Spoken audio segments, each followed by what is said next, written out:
नमो बुद्धाय, जय भीम. नमस्कार. मी भीमराव यशवंतराव आंबेडकर या व्हिडिओच्या माध्यमातून महाराष्ट्रातील गंभीर प्रश्न आपल्या समोर मांडत आहे.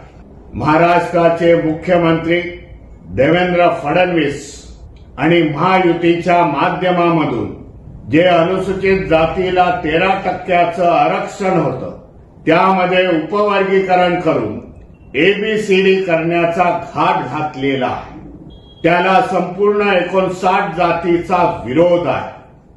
डॉक्टर बाबासाहेब आंबेडकरांनी हा संपूर्ण समाज होमोजिनियस असं म्हटलं होतं. त्याच्यामध्ये त्यांनी उपजाती केल्या नव्हत्या, परंतु या सरकारच्या माध्यमामधून ह्या 59 जातीमध्ये तेढ निर्माण करण्याचा, त्यांच्यामध्ये वितुष्ट लावण्याचा, परस्परांमध्ये द्वेष भावना निर्माण करण्याचा डिसिजन ह्या महाराष्ट्र सरकारने घेतलेला आहे. त्याला आमचा विरोध आहे.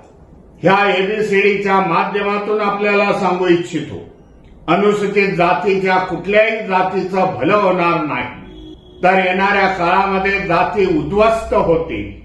सामाजिक दृष्ट्या, आर्थिक दृष्ट्या, शैक्षणिक दृष्ट्या नोकऱ्या मिळणार नाहीत. एवढं मोठं षडयंत्र ह्या महाराष्ट्रामध्ये चालू आहे. त्याला विरोध करण्यासाठी, महाराष्ट्र सरकारला जाब विचारण्यासाठी, महाराष्ट्र सरकारची हुकुमशाही मोडण्यासाठी येणाऱ्या 30 जून रोजी दुपारी 2 वाजता आझाद मैदान ते मंत्रालय येथे लाखोच्या संख्येने हजर राहून या सरकारला आपली ताकद किती आहे हे दाखवण्याचा आपला प्रयत्न असायला पाहिजे. हे जर उपवर्गीकरण जर पास झालं विधेयक, तर येणाऱ्या आपल्या भावी पिढ्या उद्ध्वस्त होतील. त्याच्यासाठी आपल्याला आता लढावं लागेल. ह्या मोर्चामध्ये जो मोर्चा आरक्षण उपकरण विरोधी संघर्ष समितीच्या वतीने आयोजित केलेला आहे, त्याच्यामध्ये बौद्ध आहे, चर्मकार समाज आहे, रोहिदासी समाज आहे, मातंग समाज आहे, वाल्मिक समाज आहे, गुरव समाज आहे.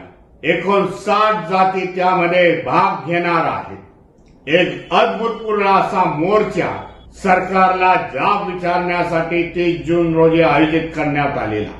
आपल्या सगळ्यांना कळकळीची विनंती आहे, आपल्या सगळ्या संघटनेचे लोक घेऊन, एनजीओज असतील, संस्था असतील, तरुणांचे स्पोर्ट्स क्लब असतील, जयंत्यांचे संस्था असतील, डॉक्टर बाबासाहेब आंबेडकर जयंती संस्था असतील, त्या सगळ्यांनी ह्या मोर्चामध्ये सामील होणं गरजेचं आहे असं मी समजतो. आणि ह्या उपवर्गीकरणाला विरोध करावाचा लागतो. नमो बुद्धाय, जय भीम, जय संविधान.